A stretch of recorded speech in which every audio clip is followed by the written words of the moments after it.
தமிழகத்தை உலுக்கிக் கொண்டிருக்கும் பகுஜன் சமாஜ் மாநில தலைவர் ஆம்ஸ்ட்ராங் கொலை வழக்கில் கைதானவர்களின் வாக்குமூலம் பரபரப்பை மேலும் கூட்டியிருக்கிறது. ஆற்காடு சுரேஷின் பிறந்த நாளில் ஆம்ஸ்ட்ராங்கை கொலை செய்ததாக கைதானவர்கள் பரபரப்பு வாக்குமூலத்தை அளித்திருக்கின்றனர்.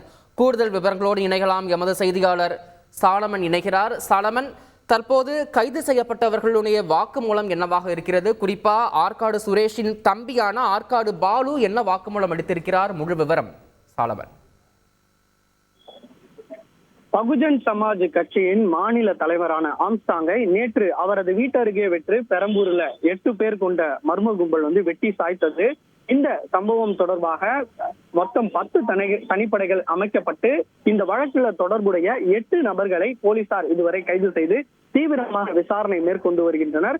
குறிப்பாக இந்த கொலை வழக்கானது அவர்களிடம் நடத்தப்பட்ட விசாரணையில ஆற்காடு சுரேஷ், அதாவது 2023ஆம் ஆண்டு ஆகஸ்ட் மாதம் ஆற்காடு சுரேஷ் என்பவரை ஆம்ஸ்ட்ராங் உதவியோடு வெட்டியதாக அவர்களிடம் வாக்குமூலத்தில் தெரிவித்துள்ளனர்.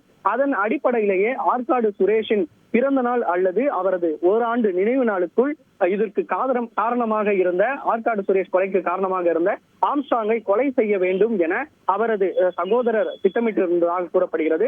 அதன் அடிப்படையிலேயே நேற்று அவரது பிறந்த நாள், ஆற்காடு சுரேஷின் பிறந்த நாள் என்பதால் அவரை வெட்டி சாய்த்ததாகவும் பிறந்த நாள் அல்லது நினைவு நாளுக்குள் கொலை செய்ய திட்டமிட்டிருந்த நிலையில பிறந்த நாள் அன்னைக்கே தங்களுடைய பணி கொலை செய்யும் பணி முடிந்ததாக அவர் வாக்குமூலம் அளித்துள்ளார். மேலும் இது மட்டுமின்றி அந்த கொலை சம்பவம் நிகழ்ந்த போது ஜெயபால் மற்றும் ஆம்ஸ்ட்ராங் ஆகியோர் சேர்ந்து அவரது ஆதரவாளர்களுடன் சேர்ந்து இவரை, அதாவது ஆற்காடு சுரேஷின் தம்பியான சகோதரர் பாலுவை மிரட்டியதால அவரது மனைவி, அதாவது பாலுவின் மனைவி இந்த பயத்திலேயே பிரிந்து சென்று விட்டதாகவும் ஆற்காடு சுரேஷை கொலை செய்து விட்டதாலும் தனது மனைவி பிரிந்ததாலும் தான் என்ன செய்வதென்று தெரியவில்லை. அதனால தனது கொலைக்கு நிகழ்வதற்கு முன்னதாக ஆம்ஸ்ட்ராங்கை கொலை செய்து விட வேண்டும் என அவரது சகோதரர் திட்டமிட்டு இந்த கொலையை நிகழ்த்தி இருப்பதாகவும் தெரிவிக்கப்படுகிறது. குறிப்பாக தென்னரசு கொலை வழக்குல அவரது சிறையில் தன்னோடு இருந்தவர்கள் உதவியுடன் இந்த கொலையானது நிகழ்த்தி இருப்பதாகவும் கைது செய்யப்பட்ட நபர்கள் வாக்குமூலம் அளித்துள்ளனர். மேலும் இது மட்டுமின்றி மற்றொரு சுவாரஸ்ய தகவலும் வெளியாகியுள்ளது. அதாவது இந்த கொலை நிகழ்வதற்கு முன்னதாகவே ஆம்ஸ்ட்ராங்கிற்கு உயிருக்கு அச்சுறுத்தல் இருப்பதாக உளவுத்துறையும் ஒருங்கிணைந்த குற்றப்புலனாய்வு பிரிவும் 3 முறை அங்க இருக்கக்கூடிய செங்கியம் காவல்துறைக்கு தகவல் தெரிவித்ததாகவும் இந்த தகவலை அந்த காவல்துறையினர் பொருட்படுத்தாமல் இருந்ததாலேயே இந்த கொலை நிகழ்ந்திருப்பதாகவும் ஒரு தகவல் வெளியாகியுள்ளது.